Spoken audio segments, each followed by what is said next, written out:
ये सूत्र नंबर 37 है, दशा फल विचार।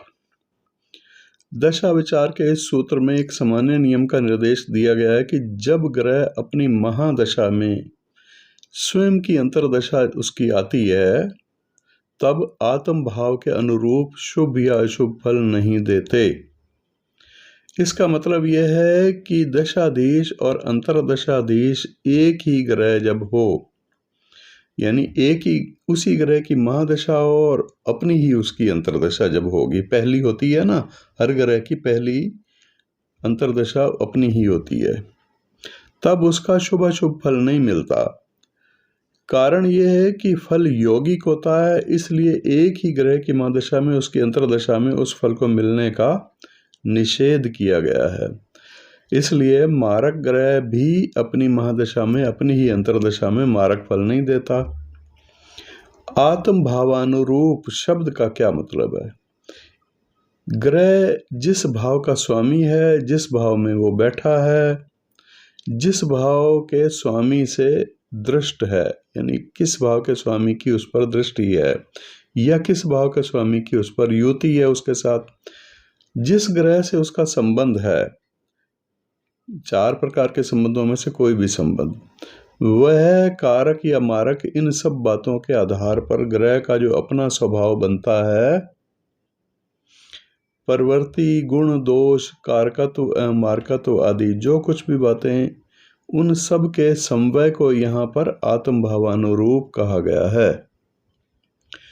ध्यान देने योग्य बात यह है कि प्रत्येक ग्रह अपनी महादशा में अपनी ही अंतर्दशा में अपनी आत्म भावानुरूप शुभ या अशुभ फल तथा कारक या मारक जैसा कोई फल नहीं देता। किंतु जातक ग्रंथों में जो अनेक प्रकार के योग बताए गए हैं, उनमें से ग्रह और राशि के आधार पर बनने वाले योगों का फल मिलता है। सभी ग्रह अपनी दशा या शुभाशुभ फल वैसे ग्रह की अंतर्दशा में देते हैं जैसे ग्रह के साथ वे संबंध बना रहे हों या जो ग्रह उनके सहधर्मी हों। दशाधीश ग्रह का जो आत्म भावानुरूपी शुभ या अशुभ फल है, वह जातक के जीवन में कब फलित होगा? अब ये प्रश्न उठता है। इस प्रश्न का समाधान करने के लिए पराशरीय सिद्धांत है कि दशाधीश ग्रह अपना शुभाशुभ फल अपने संबंधी ग्रह की अंतर्दशा में और अपने सहधर्मी ग्रह की अंतर्दशा में देता है। कुंडली देखो, यहाँ पर एक वृषभ लगन की कुंडली बनी हुई है ना। वृषभ लगन की कुंडली में शनि शुक्र के साथ संबंध बना रहा है। कौन सा संबंध बना रहा है? दृष्टि संबंध बना रहा है। इसलिए यहाँ शुक्र शनि का संबंध बन गया और ये एक दूसरे के संबंधी हुए। और दूसरी जो कुंडली तुला लगन की है, यहाँ पर बुध और शनि त्रिकोणेश हैं। त्रिकोणेश का मतलब शनि जो है पंचम भाव का स्वामी मान लीजिए और बुध को 9वें घर का स्वामी मान लीजिए। इस तरह से त्रिकोणेश हैं, परंतु संबंध नहीं बना रहे। संबंध ना होने पर भी ये दोनों त्रिकोणेश होने के कारण एक दूसरे के लिए सहधर्मी बन गए। कैसे सहधर्मी बन गए? त्रिकोणेश और त्रिकोणेश, इनका एक जैसा धर्म है, एक जैसा स्वभाव है और एक जैसा फल देने वाले ये होते हैं, शुभ फल ही देते हैं ना। इसी तरह से त्रिषडाय के स्वामी दो ग्रह हों, एक छठे का हो, एक 11वें का हो या एक तीसरे का हो, तो ये भी सहधर्मी कहलाएंगे। तो इसका मतलब ये है कि ये सहधर्मी जो हैं, किसी भी ग्रुप में से आप देखो कि वो जो त्रिषडाय वाला ग्रुप है उसमें दो ग्रह भी आपस में सहधर्मी कहलाएंगे, त्रिक वाले भी आपस में सहधर्मी कहलाएंगे, केंद्र वाले भी आपस में सहधर्मी कहलाएंगे, त्रिकोण वाले भी आपस में सहधर्मी कहलाएंगे। तो अंतर्दशा में संबंध न होने पर भी अपना शुभ अशुभ फल देंगे। पराशर ने मित्र ग्रहों को संबंधी नहीं माना, यानी ये नहीं है कि वो शनि का शुक्र मित्र है तो इस कारण से उसका वो एक जैसा धर्म हो गया, वो ये धर्म नहीं माना, उसने हाउस के हिसाब से धर्म माना है। इसलिए आत्म संबंधी ग्रह से तात्पर्य है कि दशा के साथ पूर्वक 3 प्रकार के संबंधों में से किसी भी प्रकार का संबंध रखने वाला ग्रह इस प्रकार दशाधीश अपना शुभ या अशुभ फल अपने संबंधी ग्रह की अंतर्दशा में देगा। तो मतलब यह है कि वो ग्रह जिसकी महादशा है अपनी महादशा में अपना फल नहीं देगा, बल्कि अपना फल तब देगा जब उससे संबंध बनाने वाला कोई ग्रह की अंतर्दशा आएगी। तो इसका मतलब वो सुप्त अवस्था में रहेगा, जैसे पहले से चल रहा है वैसा ही चलने दो, ऐसा इसका मतलब ये है। इसका मतलब गुरुजी जब अंतर्दशा आएगी तो जिसकी अंतर्दशा है उसका फल मिलेगा, अंतर्दशा की नहीं मिलेगी। हाँ अंतर्दशा वाली की सपोज शनि की दशा चल रही है और शुक्र की अंतर्दशा उसमें घुसी, ठीक है, तो फल हमें शनि का मिलेगा क्योंकि उसकी दशा चल रही है। हाँ, शनि की महादशा में शुक्र की अंतर्दशा में शनि का फल मिलेगा, इसका मतलब ये है। ये हमेशा ऐसा ही सूत्र होता है क्या, मतलब कि दशा वाले का ही मिलता है अंतर्दशा में, या अंतर्दशा का भी मिलता है? नहीं, अंतर्दशा का तो मिलेगा ही मिलेगा। जो शुरू में बताया था इसमें जातक ग्रंथों में जो अनेक प्रकार के योग बतलाए गए हैं उनमें से ग्रह और राशि के आधार पर बनने वाले योगों का फल मिलता है। मतलब कि सेम अगर उनकी ग्रह की जैसे शनि की दशा और अंतर्दशा दोनों चल रही है तो उसका कोई फल नहीं मिलेगा, लेकिन उनके आधार पर ग्रह और राशि के आधार पर जो योग बन रहा है उसका फल मिलेगा। तो इसका मतलब क्या है? योग का फल मिलेगा। योग जो होते हैं ना, जैसे केंद्राधिपति दोष वाले योग हो गया, या कोई और योग जैसे पंच महापुरुष योग होते हैं, वो अच्छे योग हैं। इस तरह से वेशी वाशी उभयचरी, मतलब बड़े सारे जो योग बनते हैं ना, आपस में कॉम्बिनेशन बनते हैं, तो उन कॉम्बिनेशन से जो फल निकलता है वो तो मिलेगा।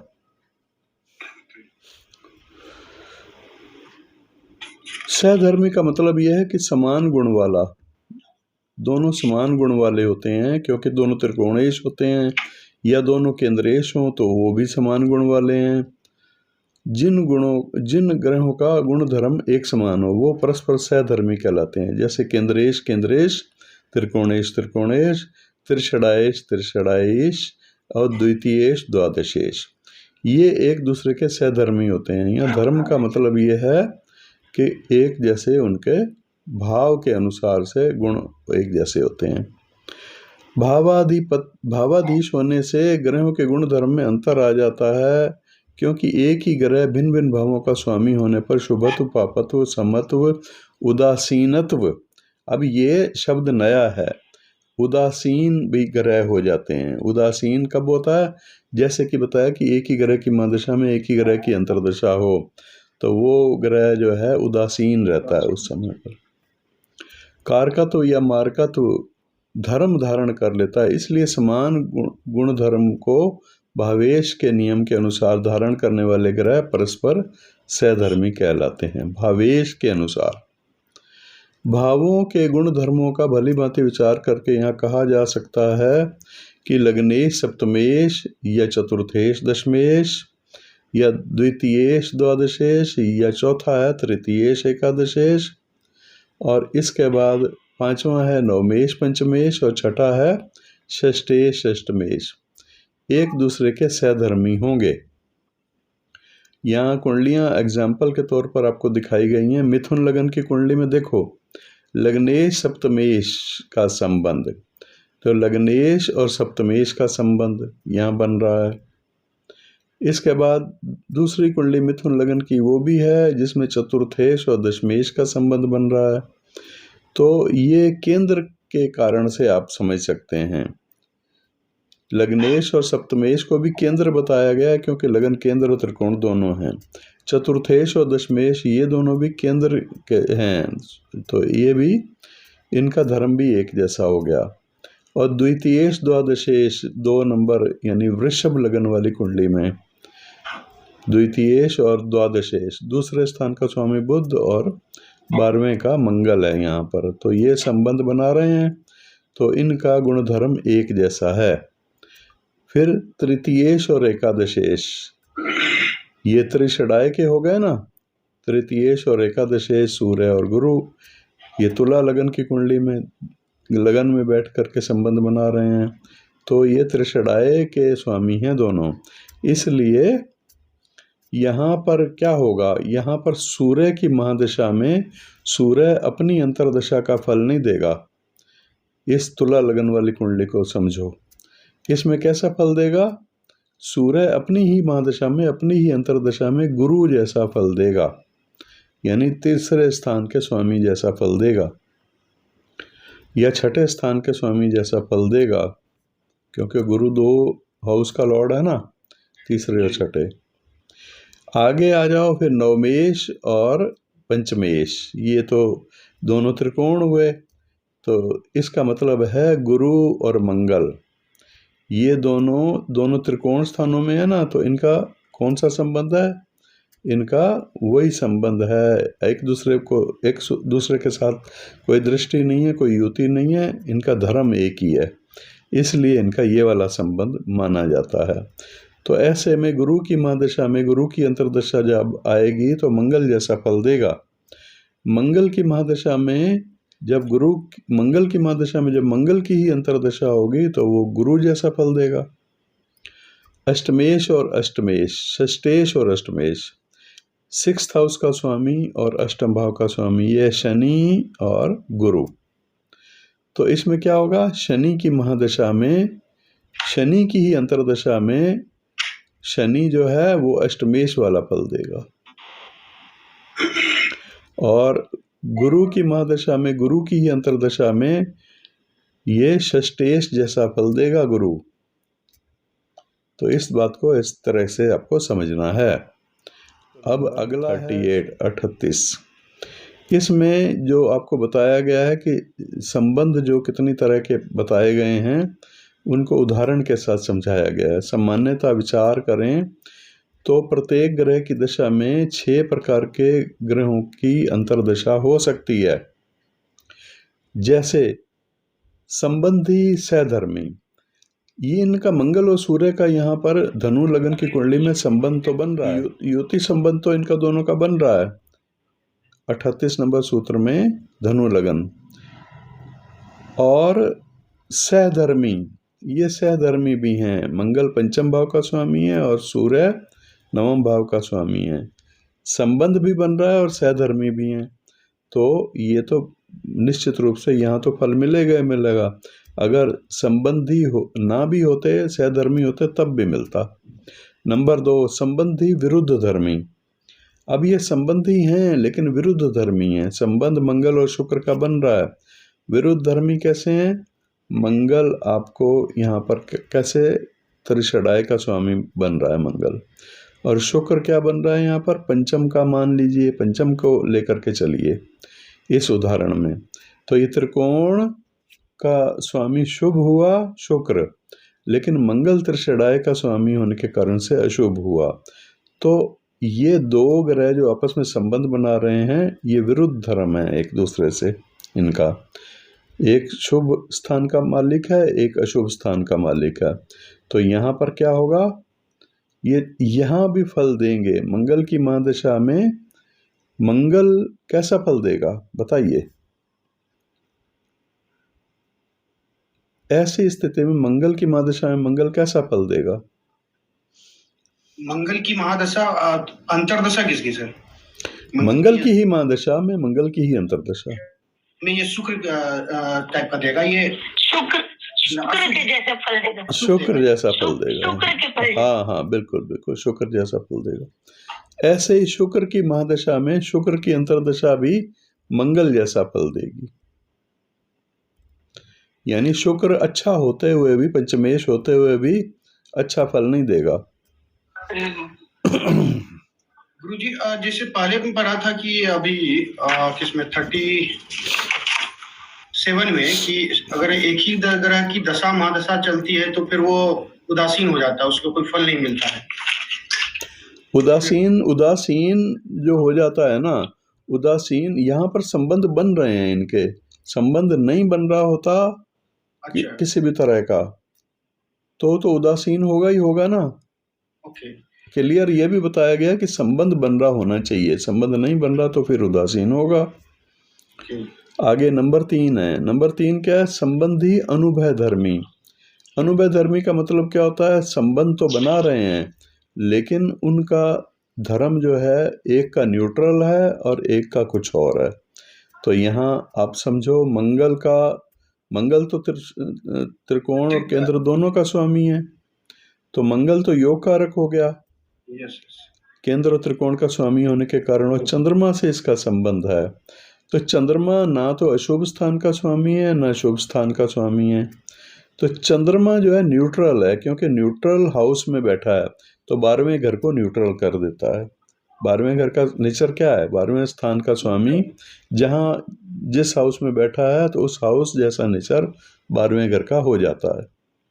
अगर 12वें घर का स्वामी नवम में बैठा होता तो 12वें घर को शुभ कर देता। तो इस तरह से यहाँ पर चंद्रमा जो है वो न्यूट्रल हो गया और मंगल शुभ हो गया। तो इसमें अनुभय धर्मी हो गया। ये एक दूसरे के लिए क्या है? ये अनुभय धर्मी है। चंद्रमा मंगल के लिए अनुभय धर्मी है, तो इसको उदासीन कह सकते हो एक एंगल से आप। मंगल के दशा अंतरदशा में, मंगल की महादशा में, मंगल की अंतरदशा में अच्छा फल मिलना चाहिए, एक सामान्य नियम, क्योंकि योग कारक है। पर मंगल की महादशा में, मंगल की अंतरदशा में, क्योंकि चंद्रमा से संबंध बन रहा है और चंद्रमा जो है न्यूट्रल ग्रह है, तो चंद्रमा जैसा फल मिलेगा, न्यूट्रल रहेगा, कोई विशेष अच्छा फल नहीं मिलेगा। फिर आगे है 4 नंबर जो उदाहरण है, इसमें तुला लगन में शनि ग्रह लगन में ही बैठे हैं और बुध ग्रह कहाँ बैठे हैं? नवम भाव में बैठे हैं और मिथुन राशि के बैठे हैं, शनि उच्च के बैठे हैं लगन में। तो ये संबंध क्या है इनका? कोई संबंध नहीं है, असंबंधी हैं, दोनों असंबंधी हैं, लेकिन सहधर्मी हैं। संबंध नहीं बन रहा पर सहधर्मी है। क्यों सहधर्मी है? क्योंकि शुक्र ग्रह, बुध ग्रह जो है वो त्रिकोण का स्वामी है, हाँ, और शनि ग्रह भी त्रिकोण का स्वामी है, पंचम का स्वामी है और वो नवम का स्वामी है। तो इनका एक ही धर्म हो गया। असंबंधी हैं पर सहधर्मी हैं। तो इसलिए ये शनि की महादशा में बुध की अंतरदशा क्या करेगी? शनि की महादशा में, शनि की अंतरदशा में अच्छा फल मिलेगा, बुध जैसा फल मिलेगा, है ना। आगे चलेंगे। असंबंधी विरुद्ध धर्मी, संबंध नहीं है और विरुद्ध धर्मी भी हैं तो बुरा फल मिलेगा। ऐसे उदाहरण में बुरा फल मिलेगा। फिर 6 नंबर उदाहरण क्या है? असंबंधी अनुभय धर्मी। तो इसमें क्या है? न्यूट्रल रहेगा, उसकी अपनी महादशा अपनी अंतरदशा में न्यूट्रल रहेगा। तो इस 6 प्रकार के ग्रहों के जो आपसी संबंध है, सहधर्मी ग्रहों का विचार सूत्र नंबर 35 में पहले किया जा चुका है और यहाँ विस्तार पूर्वक आपको यहाँ बताया गया है। विरुद्ध धर्म का मतलब क्या है? विरुद्ध धर्म का मतलब है जो ग्रह एक ग्रह के गुण धर्म के विरुद्ध हो, विरुद्ध गुण धर्म वाला हो, जैसे त्रिकोणेश और त्रिषडाएश, ये दोनों विरुद्ध धर्मी हैं। या फिर कारक और मारक, त्रिकोणेश और सप्तमेश। इसी प्रकार अनुभय धर्मी ग्रह से मतलब यह है कि ऐसा ग्रह जो दशाधीश का सहधर्मी भी ना हो और विरुद्ध धर्मी भी ना हो, न्यूट्रल हो। जैसे त्रिकोण का त्रिषडायाधीश अनुभय धर्मी है, तृतीयेश का द्वादशेश, तृतीय द्वितीय, हाँ, इनका जो त्रिषडायाधीश और जैसे त्रिकोणेश या त्रिषडायाधीश अनुभय धर्मी है, द्वितीयेश या द्वादशेश है ये, क्योंकि द्वितीयेश या द्वादशेश ना तो शुभ है और ना ही पाप। इस प्रकार उभय दोनों प्रकार के शुभ और पाप फल मिले जुले धर्म न होने के कारण वह इस उदाहरण में अनुभय धर्मी कहा जाएगा। ज्योतिष के ग्रंथों में सामान्यता ग्रहों की 5 संज्ञाएं मिलती हैं। 5 तरह के ग्रह आपको बताए गए हैं। क्या बताया गया? शुभ। दूसरा क्या बताया गया? सम। तीसरा बताया गया पाप ग्रह। चौथा बताया गया कारक ग्रह और 5वां बताया गया मारक ग्रह। इनमें से शुभ ग्रहों के शुभ फल मिलते हैं, पाप ग्रहों के पाप फल मिलते हैं, सम के सम फल मिलते हैं, न्यूट्रल हो जाता है वो। कारक के कारक ग्रह और मारक के मारक ग्रह समधर्मी होते हैं।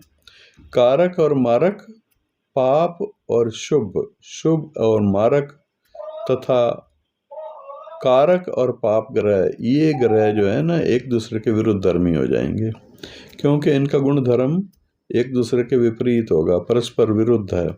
और इसी प्रकार मारक और पाप ग्रह सम, शुभ, सम और मारक एवं सम ग्रह आपस में अनुभय धर्मी हो जाएंगे, न्यूट्रल हो जाएंगे, क्योंकि इनमें से सभी जोड़ों के धर्म ना तो आपस में समान हैं और ना ही एक दूसरे के विरुद्ध हैं। इसलिए इस प्रकार के ग्रह युगलों यानी ग्रह के जोड़ों को अनुभय धर्मी कहा जाता है। अंतर्दशानाथ अगर दशानाथ का संबंधी या सहधर्मी ना हो तो अपितु वह उसका विरुद्ध धर्मी हो, तो इस स्थिति में तद उस प्रकार का दशानाथ एवं उस अंतर्दशानाथ के फलों का अनुगुणन करके जातक को मिलने वाले फलों की कल्पना करनी चाहिए।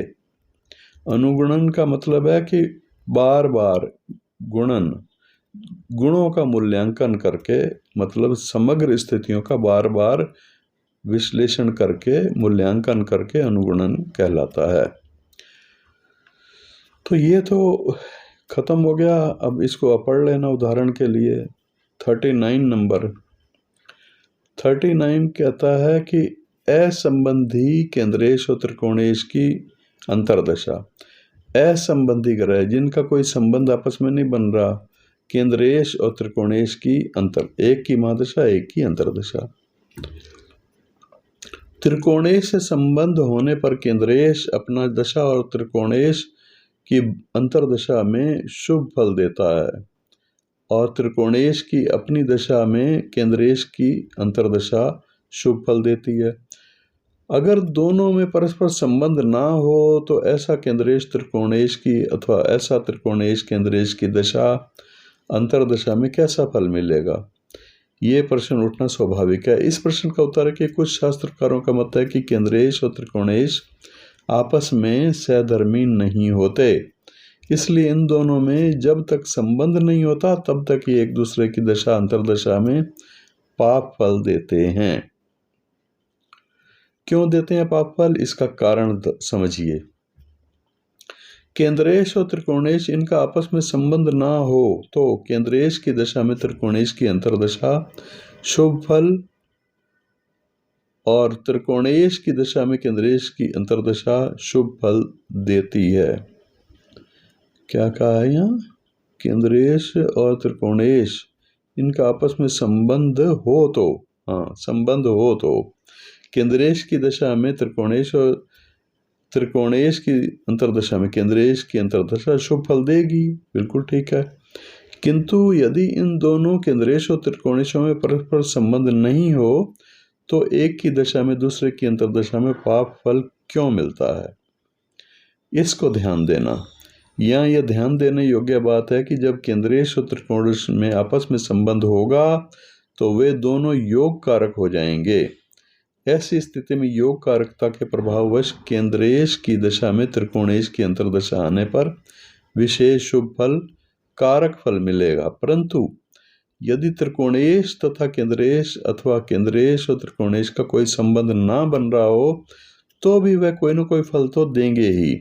ऐसी स्थिति में उस त्रिकोणेश अथवा केंद्रेश का दूसरी राशि किस भाव में है ये पता लगाना होगा।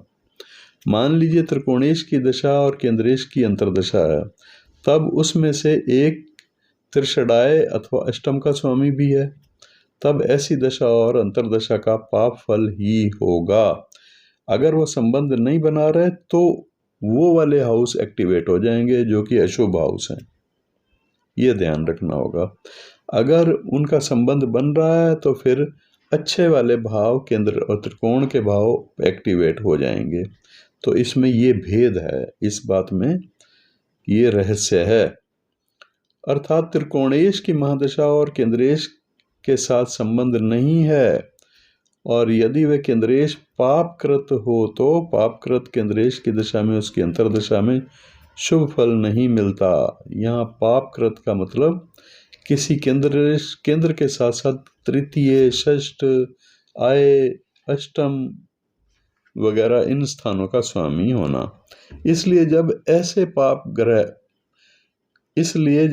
पाप कृत केंद्रेश की महादशा में त्रिकोणेश की अंतर्दशा अथवा पाप कृत केंद्रेश की दशा में त्रिकोणेश की दशा में केंद्रेश की अंतर्दशा हो तो इन दोनों का आपस में संबंध नहीं हो, तब पाप फलों की संभावना बन जाती है।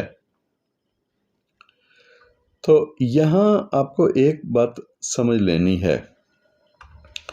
एक बात आपको नई मिली, वो ये मिली कि जब वो संबंध नहीं बना रहे कोई केंद्रेश और त्रिकोणेश, तब भी कोई ना कोई फल देंगे। और वो फल कैसा देंगे? फिर वो जो अन्य हाउस हैं उन दोनों के, वो वाले हाउस के कारण से वो एक्टिवेट होकर के अशुभ फल देने लग जाएंगे। सूत्र नंबर 40 है, यदि मारक ग्रहों की अंतर्दशा में राजयोग का प्रारंभ हो तो पाप युक्तियां उसे प्रारंभ करके कर्मशः बढ़ाती हैं।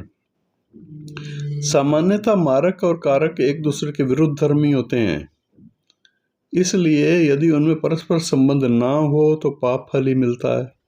ये तो इससे पहले वाले सूत्र में आपको समझ आ गया है। क्योंकि मारक ग्रहों की अंतर्दशा में राजयोग के फल का प्रतिपादन किया गया है, इसलिए यहाँ राजयोग कारक ग्रह के साथ मारक ग्रह का संबंध होना अनिवार्य है। तभी कारक ग्रह की दशा में उसके संबंधी मारक ग्रह की अंतर्दशा में राजयोग का फल मिलना भी संभव है। इस कुंडली में देखो उदाहरण दिया गया है। इस कुंडली में मारक कौन है? इस कुंडली में बुध और शुक्र कर्मशः चतुर्थ एवं पंचमेश होकर के चतुर्थ स्थान में साथ साथ स्थित होने के कारण राजयोग का निर्माण कर रहे हैं। ठीक है, चतुर्थेश और पंचमेश तो अच्छा योग बनाएंगे ही, क्योंकि चौथा स्थान केंद्र है, तो केंद्रेश हो गया बुध और पंचमेश हो गया शुक्र। इस जातक को शुक्र की दशा में राजयोग का फल मिलेगा। शुक्र में सबसे पहले शुक्र की अंतर्दशा में फल नहीं मिलेगा। इसके बाद सूर्य तृतीयेश होने पर पापी ग्रह है, थर्ड हाउस का लॉर्ड है सूर्य, इसलिए त्रिषडाय में से तीसरे स्थान का स्वामी होकर के पापी ग्रह है और उसका शुक्र से संबंध भी नहीं है। इसलिए इसके अंतर्दशा में, यानी सूर्य की अंतर्दशा आएगी ना, शुक्र की महादशा में शुक्र पहले फिर सूर्य, तो इस अंतर्दशा में सूर्य की अंतर्दशा में भी शुभ फल मिलना संभव नहीं है। इसके बाद फिर चंद्रमा की अंतर्दशा आएगी शुक्र में। शुक्र बुध और चंद्रमा में दृष्टि संबंध है। शुक्र बुध और चंद्रमा के अंदर दृष्टि संबंध बन रहा है। ये चंद्रमा का संबंध राजयोग बना रहे दो ग्रहों के साथ है। अब यहाँ बड़े ध्यान से समझिए कि चंद्रमा न्यूट्रल हाउस का लॉर्ड है, न्यूट्रल हाउस सेकंड हाउस का लॉर्ड है, और ये बुध और शुक्र से दृष्टि संबंध बना रहा है। तो इस कारण से ये भी राजयोग देने वाला हो गया, जबकि केंद्रेश भी नहीं है, त्रिकोणेश भी नहीं है। तो शुक्र की महादशा में चंद्रमा की अंतर्दशा अच्छा फल दे रही है, इसलिए शुक्र का राजयोग फल चंद्रमा की अंतर्दशा में मिलेगा। यहाँ चंद्रमा द्वितीय स्थान का स्वामी होने के कारण मारक ग्रह भी है, लेकिन वैसे चंद्रमा को मारक नहीं माना गया क्योंकि माता का कारक होता है। इस उदाहरण को कैसे भी समझ लीजिए, चंद्रमा की जगह कोई और होता तो वो भी आप रख के दशम भाव में चल सकते थे। तो उस उदाहरण के तरीके से इसको समझिए, इस पहलू को मत देखिए यहाँ पर। इसलिए राजयोग का फल मार्केश चंद्रमा की अंतर्दशा में प्रारंभ होकर के मंगल जो है उसके बाद आएगा, चंद्रमा के बाद मंगल आएगा ना, त्रिषडायाधीश की भुक्ति में कर्मशः बढ़ेगा। चंद्रमा या सूर्य मार्केश नहीं होते, यहाँ केवल द्वितीयेश का उदाहरण मानना चाहिए। तो जो मंगल है मंगल की अंतर्दशा, कोई संबंध मंगल का तो यहाँ बताया नहीं गया, इसलिए मंगल की अंतर्दशा में मार्केश का फल मिलेगा। राजयोग और मारक, चंद्रमा मारक नहीं हो जाएगा, दूसरे वर्ग का स्वामी कोई और होता तो वो भी मारक नहीं हो जाता, क्योंकि इसका शुभ ग्रहों के साथ संबंध बन रहा है, बल्कि इससे नेक्स्ट जो पाप स्थानों का स्वामी है मंगल, वहां वो मंगल की अंतर्दशा में जाकर के मारक हो जाएगा। सूत्र नंबर 41, यदि दशाधीश पापी ग्रह हो, दशाधीश पापी हो तो उससे असंबंधी शुभ ग्रह की भुक्ति मतलब अंतर्दशा पाप फलदायक होती है। इससे संबंधी शुभ ग्रह की अंतर्दशा मिश्रित फल देने वाली और उससे संबंधी योग कारक ग्रह की अंतर्दशा अत्यंत पाप फलदायक होती है। दशाधीश पापी हो, दशाधीश पापी कैसे हो सकता है? त्रिक का स्वामी होकर के हो सकता है या त्रिषडाय का स्वामी होकर हो सकता है। यहाँ तो आप भावों को लेकर के चल रहे हैं, इसलिए उस एंगल से देखना है। पापी ग्रह का मतलब क्या है? त्रिषडायाधीश, अष्टमेश और पाप युक्त मार्केश। पापी ग्रह भी दो प्रकार के होते हैं, एक तो वो जिनकी दूसरी राशि पाप स्थान में हो, उन्हें सुविधा के लिए परम पापी कह सकते हैं, और दूसरे वो जिनकी दूसरी राशि केंद्र, त्रिकोण आदि में हो। ऐसे ग्रह को यहाँ पर केवल पापी ग्रह ही कहा जाता है। शुभ ग्रह का अभिप्राय उस त्रिकोण से है जिसकी दूसरी राशि त्रिषडाय या अष्टम में नहीं होनी चाहिए, और योग कारक का मतलब यह है कि वो केंद्र और त्रिकोण दोनों का संबंध हो, दोनों का एक ही ग्रह हो, दोनों स्थानों का स्वामी, या फिर उनका दो स्थान के स्वामियों का आपस में संबंध बन रहा हो, और अन्य ग्रह से संबंध ना हो। अन्य का मतलब क्या है? पाप स्थान के स्वामियों से संबंध ना हो।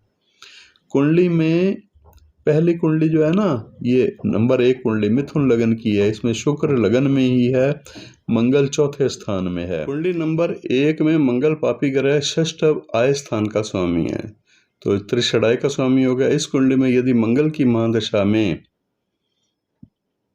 महादशा अशुभ होगी ना, शुक्र की अंतर्दशा होगी तो पाप फलदायक होगी। शुक्र पंचमेश भी है, तो इसलिए ये पाप फलदायक होगी। कुंडली नंबर 2 में मंगल की महादशा में शुक्र की अंतर्दशा मिश्रित फल देने वाली होगी। कुंडली नंबर 2 देखो तो इसमें आय स्थान के स्वामी बुध का नहीं, कुंडली नंबर 2 में मंगल की महादशा में शुक्र की भुक्ति मिश्रित फल देने वाली होगी। क्यों होगी? कि इसमें संबंध बन रहा है इन दोनों का, और पहली में क्या है? संबंध नहीं बन रहा। इसमें संबंध बन रहा है, चौथे घर में मंगल है और शुक्र 10वें घर में है, दृष्टि संबंध है। और पहले वाली कुंडली में शुक्र लगन में है, मिथुन लगन में, और कन्या राशि में चौथे घर में मंगल है, तो यहाँ संबंध नहीं बन रहा, इसलिए वो एक में अशुभ फल देने वाली होगी जिसमें संबंध नहीं बन रहा, और जिसमें संबंध बन रहा है वहां मिला जुला फल देने वाली होगी। आगे कुंडली नंबर 3 है जो कि सिंह लगन की है।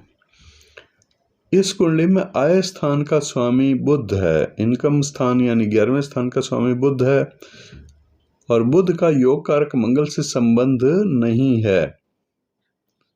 मंगल अकेला योग कारक है ना, चौथे घर का स्वामी और 9वें घर का, तो इसलिए चौथे घर में बैठा हुआ मंगल और लगन में बैठा हुआ, सिंह लगन में बैठा हुआ बुध की महादशा में योग कारक मंगल की अंतर्दशा अत्यंत पाप फल देने वाली होगी। जैसे किसी पापी राजा के अधिकार में रहने वाला कोई सज्जन व्यक्ति भी राजा की आज्ञा के अनुसार कार्य करेगा, पाप फल या दंड देगा, उसकी आज्ञा के विरुद्ध वो नहीं जा सकता। इस कारण राजा की इच्छा के विरुद्ध कार्य करेगा तो राज धर्म के अनुसार अपराधी हो जाएगा, और अपनी प्रतिष्ठा भंग होने का उसे ज्यादा भय होगा। इसलिए सज्जन की अपेक्षा अति सज्जन योग कारक ग्रह पापी राजा की मनोवांछित प्रवृत्ति को कार्य रूप में अवश्य परिणित करेगा। इस उदाहरण में सज्जन को शुभ ग्रह और अति सज्जन को योग कारक ग्रह समझना चाहिए। इसलिए पापी ग्रह की महादशा में शुभ ग्रह के असंबंधी होने के कारण पाप फल मिलेगा और संबंधी योग कारक अधिक से अधिक पाप फल अपनी अंतर्दशा में देगा। इस प्रकार किसी सज्जन या राजा से संबंध होने से उसमें निर्भयता आ जाती है और वह राजा की मनोवृत्ति के प्रतिकूल भी अपनी इच्छा अनुसार अपने मन के जैसा कुछ अंश फल देता है। अब आगे जो है कुंडली नंबर 4 है, ये भी सिंह लगन की कुंडली है। इस 4 नंबर वाली कुंडली में आय स्थान का स्वामी बुध का संबंध योग कारक मंगल से है। चौथे घर में मंगल और बुध हैं दोनों, इसलिए बुध की महादशा में योग कारक मंगल की अंतर्दशा मिश्रित फल देगी। ये भी वही उदाहरण है जैसे कि पहले बताया गया। जैसे किसी राजा, पापी राजा के अधिकार में रहने वाला सज्जन व्यक्ति राजा की आज्ञा के अनुसार कर्म करता है, परंतु बीच बीच में स्वभाववश अपनी सज्जनता का परिचय भी देता है। दशा पाप दशा नाथ से संबंधित शुभ ग्रह अपनी अंतर्दशा में मिश्रित फल देगा। पाप दशा नाथ से संबंध रखने वाला शुभ ग्रह अपनी अंतर्दशा में मिश्रित फल देगा। इस सूत्र का समग्र विचार किया जाए तो संभवतः इस निष्कर्ष पर पहुंचा जा सकता है कि यदि दशानाथ पापी ग्रह हो तो दशानाथ से असंबंधित शुभ ग्रहों की अंतर्दशा पाप फल देने वाली होती है, विरुद्ध धर्मी होने के कारण। और नंबर 2, दशानाथ से संबंधित शुभ ग्रहों की अंतर्दशा मिश्रित फल देती है संबंध के कारण से। नंबर 3, दशानाथ से असंबंधित योग कारक ग्रह की अंतर्दशा अत्यंत पाप फल देती है, दोनों के विरुद्ध धर्मी होने के कारण से। नंबर 4, दशानाथ से संबंधित योग कारक ग्रह की अंतर्दशा मिश्रित फल देती है, जिससे शुभ अधिक और पाप फल कम होता है, दोनों में संबंध होने से। और सम ग्रह की अंतर्दशा में पाप फल मिलता है, किंतु उतना नहीं जितना शुभ। ये 5-6 इसके फार्मूले हैं, ये समझ लेना, पढ़ लेना, कोई मुश्किल नहीं होगा आपको। आगे जो है बड़ा आसान सूत्र है, सूत्र नंबर है 42। इसमें कहा गया है कि शनि और शुक्र की परस्पर मित्रता, ये मित्रता तो है। मकर और कुंभ लगन की कुंडली में अथवा वृषभ और तुला लगन की कुंडली में शनि और शुक्र एक दूसरे के मित्र होने के कारण से योग कारक होते हैं, तो यहाँ मित्रता दूसरे टाइप की है। त्रिकोणेश और केंद्रेश होने के कारण मित्रता है, तो यहाँ पर वो मित्र केंद्रेश और त्रिकोणेश होने के कारण शुभ फल देंगे एक दूसरे की दशा अंतर्दशा में। इसीलिए एक दूसरे की दशा में अंतर्दशा आने पर विशेष शुभ फलदायक, इनका विशेष शुभ फल देने वाले हो जाएंगे। शनि की महादशा में शुक्र की अंतर्दशा, शुक्र की महादशा में शनि की अंतर्दशा, इसीलिए शुभ फल देने वाली हो जाएगी। तो इसमें तो कोई खास बताने वाली बात नहीं है, ये तो आपको पहले भी क्लियर है।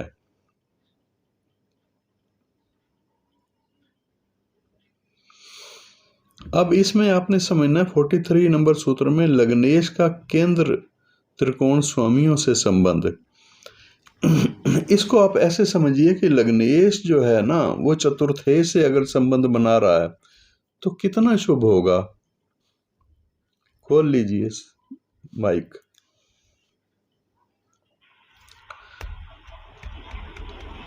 लग्नेश अगर चतुर्थेश से संबंध बना रहा तो कितना शुभ फल देने वाला होगा, क्योंकि एक त्रिकोण और केंद्र तो हुआ, चौथा कमजोर शुभ फल होगा। बहुत कमजोर त्रिकोणेश, कमजोर केंद्रेश होगा। हाँ, तो इसमें देखो ना, यहाँ पर आपको दूसरी बात भी समझा देता हूँ साथ के साथ। ये जो लग्नेश है यहाँ शनि है और चतुर्थेश जो है वो 11वें स्थान का स्वामी मंगल भी है, तो इसमें इनका संबंध बन रहा है। मंगल और शनि का संबंध बनने के कारण ये थोड़ा शुभ फल देगा, पर 11वें स्थान का पाप फल भी देगा, वो नगण्य होगा, बहुत कम होगा। अगर इनका संबंध ना बन रहा होता तो इससे पहले जो उदाहरण लिए गए हैं ना, तो उनको याद करो। अगर इनका संबंध ना बन रहा होता तो फिर ये त्रिषडाई का फल ज्यादा बढ़ जाता। ठीक है, तो यहाँ इस स्थिति को याद रखना पड़ेगा। अब दूसरी बात, लग्नेश और सप्तमेश का संबंध, तो उसमें परसेंटेज निकालो तो 33% मिलेगा पहले वाले में जी, इसमें 66%, इसमें 66% मिल जाएगा जी। 66 क्यों मिलेगा? 66 प्लस 33, हाँ तो उसका हाफ करो 50%। हाँ, तो ऐसे लग्नेश और दशमेश का, लग्नेश और दशमेश का संबंध उससे भी ज्यादा, उससे ज्यादा हो जाएगा, उससे ज्यादा हो जाएगा 50 प्लस हो जाएगा। और इसी तरह से लग्नेश और पंचमेश का संबंध जी। सभी को लग्नेश के साथ कनेक्ट करके देखो ना, लग्नेश और पंचमेश का संबंध कैसा होगा? ये दोनों क्या है? सहधर्मी है, सहधर्मी है, तो इनका संबंध बन रहा है, तो इसका मतलब क्या है? दोनों त्रिकोण के स्वामी हैं। 33 और 33 66 100 50%, 66 50%। लग्नेश और पंचमेश हो गया, फिर लग्नेश और नवमेश का, नवमेश 33 प्लस लग्नेश 33% शुभ फल देगा, तो नवमेश 100% शुभ फल देगा। Yes sir. तो इन दोनों को ही देखो, हालांकि दूसरी स्थान के स्वामी भी हैं ये, उनको अब इग्नोर करो। तो ऐसे में यहाँ भी आपको 66% शुभ फल मिला, यानी वहाँ पहले से आगे फल बढ़ता चला जा रहा है शुभ। अब नेक्स्ट आगे चलते हैं, सूत्र नंबर 44, भाव स्वामी अपने भाव से केंद्र त्रिकोण में। ये वाला जो सूत्र है इसको जरा अलग ढंग से आपको समझना पड़ेगा। ये सूत्र ये कहता है कि वो स्वामी जो जिसकी आप बात कर रहे हो वो अपने भाव से कितने दूर है। यदि किसी भाव का स्वामी अपने उस भाव से किसी केंद्र स्थान में है तो मतलब क्या है कि वो एक एंगल, ये भी एक एंगल है, तो इस एंगल से क्या हो गया? वो न्यूट्रल हो गया, न्यूट्रल हो गया। अथवा किसी त्रिकोण में है तो शुभ हो जाएगा, तो शुभ हो गया, या फिर त्रिषडाय में है तो अशुभ हो गया, अष्टम में भी अशुभ हो गया, द्वितीय द्वादश में है तो न्यूट्रल हो गया। इसका फल पूर्व बताए गए 43 नंबर सूत्र के सिद्धांत के साथ साथ समझ लेना चाहिए। जैसे मान लीजिए कोई ग्रह अपने से त्रिकोण स्थान में है तो उसका फल शुभ होगा। ये सब आपको क्लियर हो गया है, इसमें क्या बताऊं मैं। अब सूत्र नंबर 45 ये क्या कहता है? फलादेश में नवांश का क्या महत्व है? फलादेश की प्रक्रिया में नवांश कुंडली का सबसे अधिक महत्व है। यूं तो फलादेश में षोडश वर्गों का महत्व और भी निर्विवाद है। षोडश वर्ग का मतलब समझते हैं? नहीं सर। जैसे ये एक वर्ग है, इसको बोलते हैं D1, डिवीजन 1। इसमें कोई डिवीजन नहीं है, इसलिए डिवीजन 1 है ये। आगे फिर डिवीजन 2 होता है जिसको होरा लगन कहते हैं। तो उसमें क्या होता है? जैसे लगन है तो उस लगन को हम 2 जगह बांट करके चलते हैं, 15 डिग्री का और 15 डिग्री का अलग हो जाता है। तो इसी तरह से ग्रह भी जो है 15 डिग्री से पहले हैं तो अलग हाउस में आ जाते हैं, 15 डिग्री से बाद में हैं तो फिर वो दूसरे हाउस में आ जाते हैं। तो ये D2 कहलाता है, डिवीजन 2। इसको बोलते हैं होरा कुंडली। और ऐसे ही डिवीजन 3 चलित नहीं है, ये चलित नहीं है, ये होरा लगन, द्रेश कोण लगन, चतुर्थांश लगन, ऐसे करके। इसको कौन सा कुंडली बोलेंगे सर? फलित लगन। कौन सा? अभी D1 को? D1 को तो लगन कुंडली बोलेंगे, लगन कुंडली सिंपल। और उसको होरा कुंडली बोलेंगे जो D2 होगा। और D3 30 डिग्री का एक हाउस होता है ना, जी जी। तो 30 डिग्री का ही ग्रह की उस राशि में घूमता है, तो उसमें 10-10 डिग्री के 3 भाग कर लिए जाते हैं। अच्छा। तो वो उसको क्या बोलते हैं? द्रेश कोण। अब इस कुंडली से क्या विचार किया जाता है? भाई बहनों का विचार किया जाता है। जैसे थर्ड हाउस से आप विचार करते हो ना, कुंडली के थर्ड हाउस से भाई बहनों का, ऐसे D3 से भी बहन भाइयों का विचार किया जाता है, उसको साथ में रख करके करते हैं। और होरा कुंडली से किसका विचार करते हो सर? धन। या फिर ऐसी स्थिति कि माता पक्ष से आपको ज्यादा लाभ होगा, पिता पक्ष से ज्यादा लाभ होगा, उससे ये भी देखते हैं। या फिर अपनी मानसिकता उसकी कैसी होगी, ये भी देखते हैं। वो मेथड बड़ा मजेदार है, बड़ा उसको और ज्यादा क्लियरिटी हो जाती है। लेकिन लगन कुंडली को साथ में रख करके उस कुंडली को साथ, दोनों को तालमेल बिठाना पड़ता है। तो यहाँ पर डायरेक्ट हम नवांश को आ गए हैं। नवांश का मतलब क्या है कि नवांश कुंडली एक ऐसी चीज है जो कि लगन कुंडली जो बता रही है ना, लगन कुंडली एक शरीर है, जैसे हमारा मनुष्य का एक शरीर है, पूरी बॉडी। और नवांश कुंडली को देख रहे हैं तो इसका मतलब यह है कि उसकी आत्मा है। आत्मा का मतलब क्या है कि जो चीज लगन कुंडली बता रही है वो चीज अगर नवांश कुंडली भी वही चीज बता रही है तो 100% वो बात सच है। यानी अंतरात्मा तक वो बात उसके वहीं से सिद्ध होती है। और अगर विपरीत है, मान लीजिए कोई ग्रह है जो किसी भी हाउस में उच्च राशि का बैठा और नवांश कुंडली में वो नीच राशि का बैठा, तो हम लगन कुंडली से फल देख रहे हैं कि ग्रह उच्च राशि का बैठा है तो बड़ा अच्छा होना चाहिए। और नवांश कुंडली में जाके देख रहे हैं कि अंदर से आत्मा के रूप में, आत्मिक रूप से वो ग्रह नष्ट हो गया उसका फल, क्योंकि वो नीच राशि का हो गया वहां। अच्छा। तो हम जो समझ रहे थे अच्छा वो खराब हो गया। उतना अच्छा नहीं हुआ, खराब तो नहीं हुआ पर उतना अच्छा नहीं हुआ। इंटरनली वो उतना मजबूत नहीं है। हाँ, यस, इंटरनली जैसे कोई मनुष्य है वो डंडा उठा करके किसी से लड़ रहा है लेकिन अंदर से डर रहा है। ऐसे उदाहरण करके आप समझ सकते हो। तो D9 जो है नवांश कुंडली है, हर कुंडली के हर हाउस के साथ नवांश कुंडली देखना जरूरी है। नवांश कुंडली लगन कुंडली की आत्मा है। फलादेश की प्रक्रिया में नवांश कुंडली का अत्यधिक महत्व है।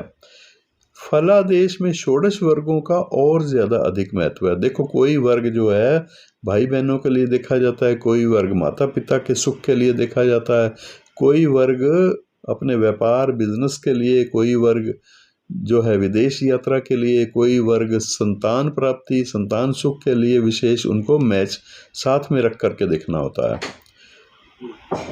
तो ये निर्विवाद है। षोडश वर्ग 16 वर्ग बनते हैं।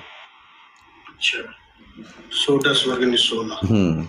षोडश वर्ग का मतलब 16 वर्ग होते हैं। और कोई वर्ग ऐसा होता है जिससे कुंडली बता रही है उसका चरित्र कैसा होगा, कैरेक्टर कैसा होगा, लेकिन कुंडली के अंदर अगर D30 देखा जाए, यानी त्रिशांश कुंडली देखी जाए, तो फिर उससे करेक्ट पता चलता है कि वास्तव में इसका कैरेक्टर अच्छा होगा या नहीं होगा। तो ऐसे सभी वर्गों का अलग अलग मतलब है। निर्विवाद है, तथापि कम से कम राशि कुंडली के साथ नवांश कुंडली का होना तो जरूरी है। ये तो जरूर आपको पता होना चाहिए कि लगन कुंडली क्या कह रही है, उसी पद्धति से ही आपको नवांश कुंडली साथ में रख करके देख लेनी है। सब पद्धतियां यही हैं, थ्योरी यही है नवांश कुंडली के लिए। ज्योतिष मान्यताओं के अनुसार नवांश कुंडली का उपयोग यद्यपि जातक के पति या पत्नी के संबंध में ज्ञान प्राप्त करने के लिए विशेष रूप से किया जाता है। इसके अतिरिक्त इस वर्ग के अन्य महत्वपूर्ण उपयोग भी हैं। नवांश कुंडली के बिना फलादेश करना लंगड़े घोड़े की दौड़ के समान है, क्योंकि कुछ प्रसंगों में नवांश कुंडली का महत्व राशि कुंडली से भी अधिक बढ़कर हो जाता है। उदाहरण के लिए, लगन में कोई ग्रह अपने उच्च राशि का और वही ग्रह नवांश में नीच राशि में है तो उसकी लगन में राशिगत उच्चता निरर्थक हो जाएगी और नवांश की स्थिति को देखते हुए वह ग्रह नीच स्थिति का ही समझा जाएगा। इसके विपरीत अगर कोई ग्रह लगन कुंडली में नीच राशि का है और वो नवांश में जाकर के उच्च दिखाई दे रहा है तो उसका नीचत्व भंग हो जाएगा, तो इसके कारण से वो मिला जुला फल देगा। नीच राशि का होने के बावजूद भी नीच राशि का फल नहीं देगा।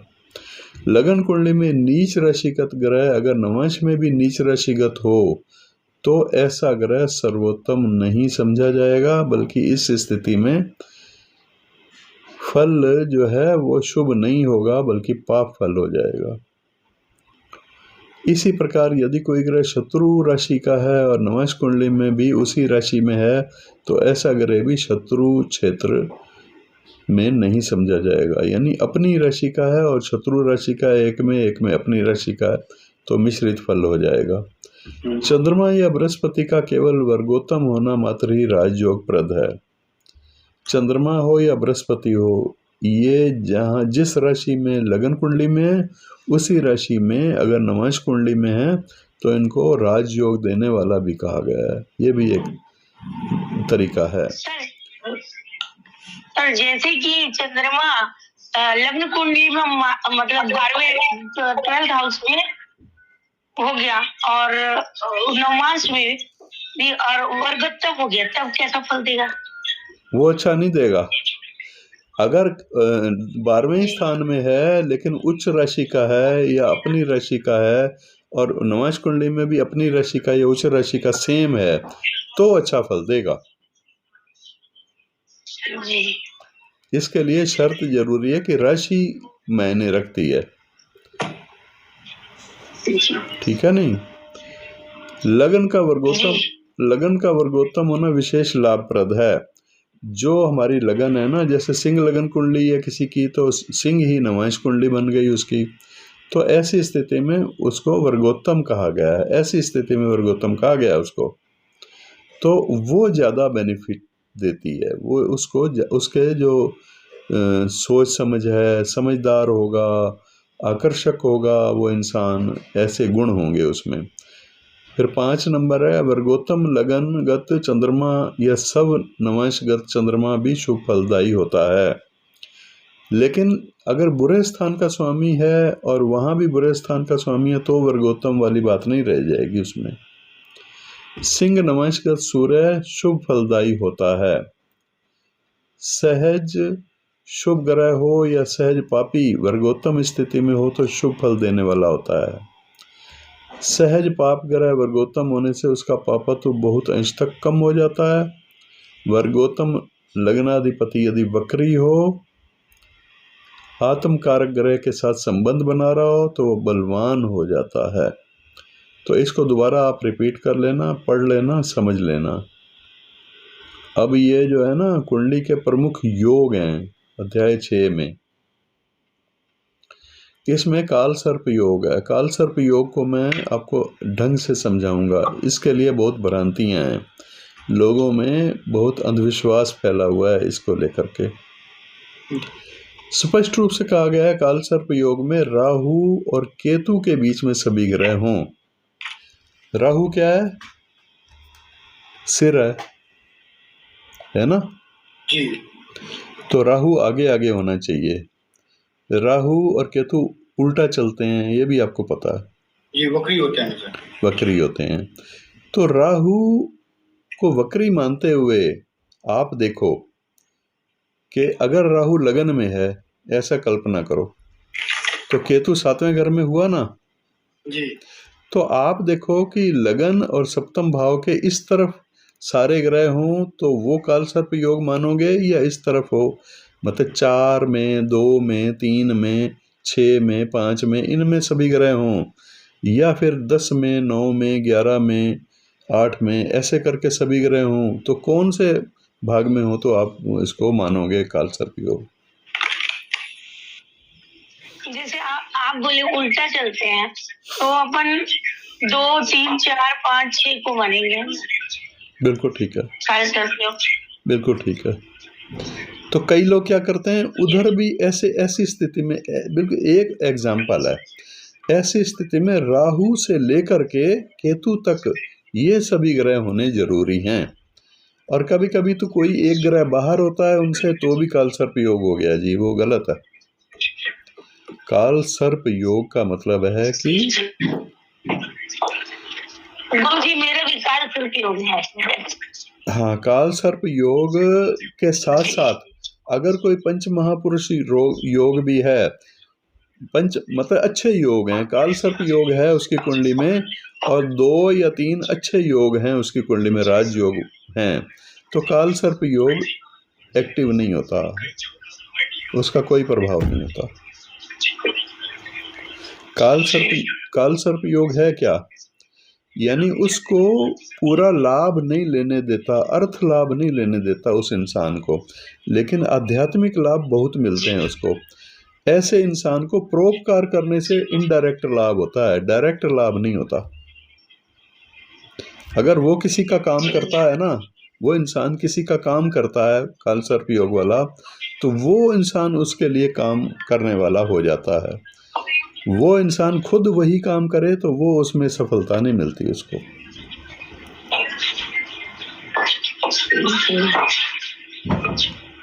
पर काल सर्प योग बनता कैसे है, इसको जरूरी है समझना। उन दोनों के उस साइड में होने चाहिए जिधर वो चल रहे हैं, यानी सिर के पीछे पीछे सारे ग्रह होने चाहिए, सिर के मुंह की तरफ नहीं होने चाहिए सारे ग्रह। तो इस बात का खास ध्यान रखना है। और काल सर्प योग का प्रभाव क्या होता है, ये इसमें आप पढ़ लीजिएगा। ये कई प्रकार के काल सर्प योग बताए गए हैं, उदित काल सर्प योग, अनुदित काल सर्प योग, और काल सर्प योग के और भी प्रकार हैं, अनंत काल सर्प योग, गुलिक काल सर्प योग, वासुकी, शंखपाल, पद्म, तक्षक, शेष नाग काल सर्प योग, 12 प्रकार के हैं। ये अलग अलग हाउस के अंदर अलग अलग प्रकार बनता है। काल सर्प योग के लक्षण क्या हैं वो भी आप पढ़ लोगे। यानी काल सर्प योग जो है ना, इसको आप पढ़ लेना नेक्स्ट क्लास से पहले, और इसमें जो भी कुछ समझने लायक हो तो मैं समझा दूंगा आपको। इसके बाद रोचक योग है, भद्रक योग है, हंस योग है, मालव्य योग है, शशि योग है। इनको जानते हो ये क्या है? ये कभी नाम तो सुना होगा, पंच महापुरुष योग जी। 5 योग, 5 ग्रहों से बनता है। हाँ, किससे बनता है? 5 ग्रहों से बनता है योग। हाँ, कौन कौन से ग्रह हैं जिनसे बनता है?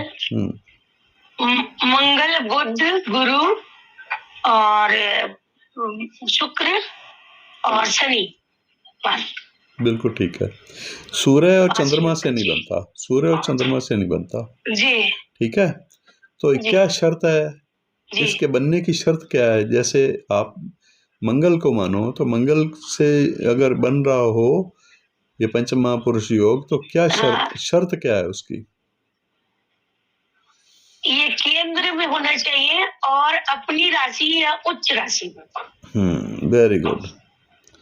चलो इस पर विस्तार से चर्चा अगले क्लास में करेंगे। योगों पर भी ये काल सर्प योग जरूर पढ़ के आना आप अगली क्लास में। और ये जो है अप्रैल चल रहा है ना, अप्रैल के लास्ट तक ये आपका कंप्लीट हो जाएगा जी। ठीक है जी। गुरुजी क्वेश्चन मेरे को पूछना था। बताइए गुरुजी, एक क्वेश्चन मेरे को पूछना था। हाँ। थोड़ा अलग है। अच्छा।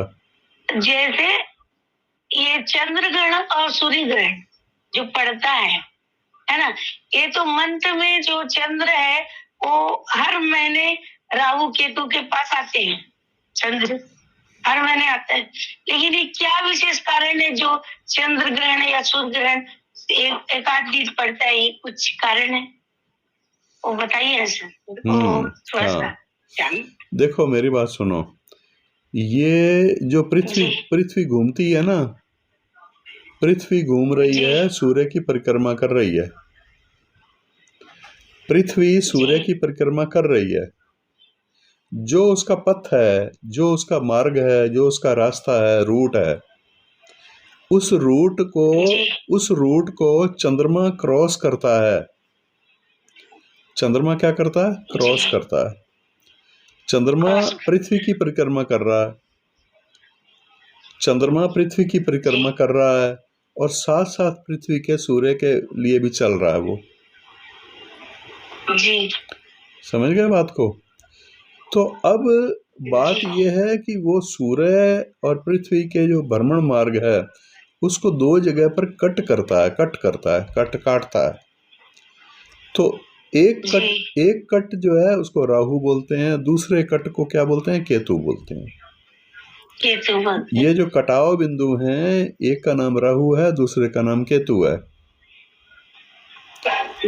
अब क्या होता है, ग्रहण का मतलब क्या है? ग्रहण का मतलब सीधा सा आप बड़ी अच्छी तरह से जानते हैं, जब वो काट रहा है ऐसे एंगल पर काट रहा है, बिल्कुल ऐसा एंगल बन रहा है जहां सूर्य के ठीक सामने पृथ्वी है और बीच में चंद्रमा आ गया है।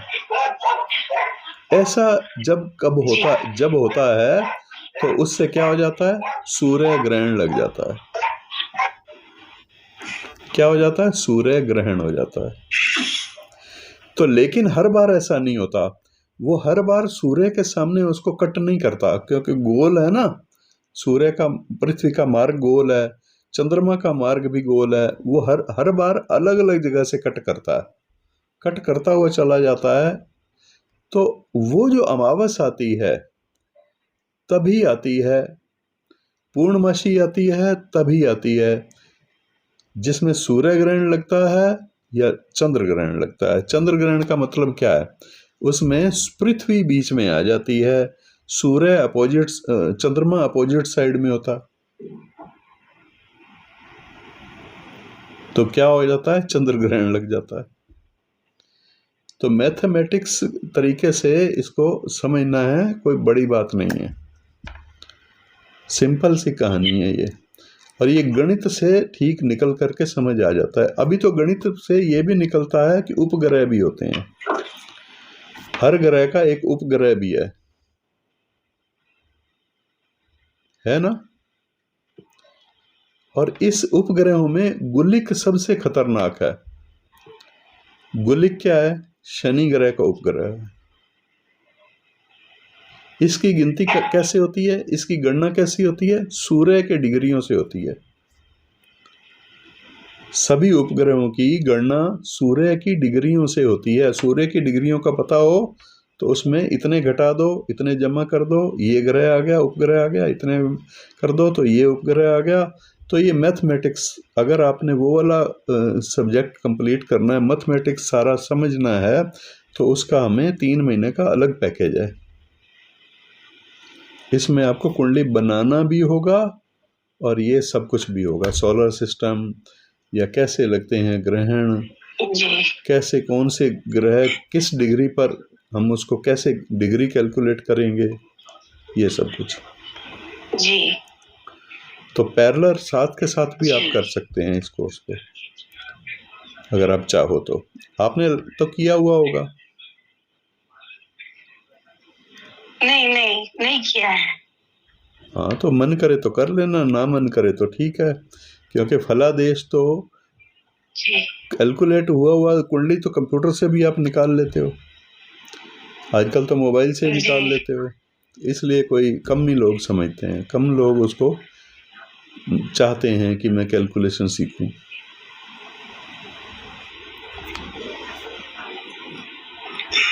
ठीक है। और हाँ, आप बताएं।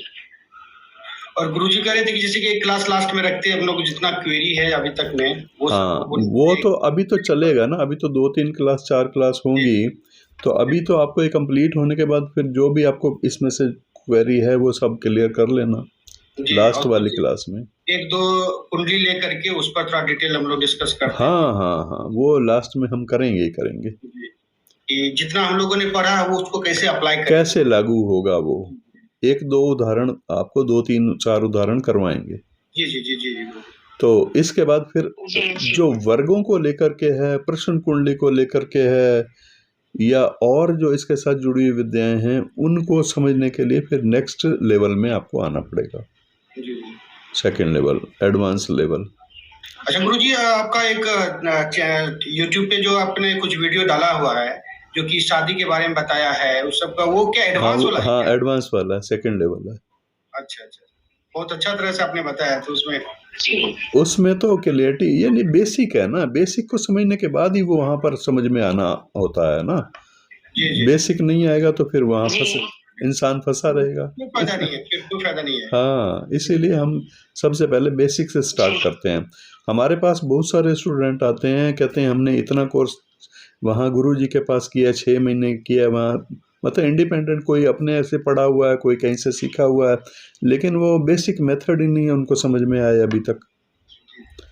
तो फिर हम दोबारा से ही उनको स्टार्ट करवाते हैं। हम कहते हैं तू सीखा हुआ होगा, हमारे हिसाब से सब समझ लो।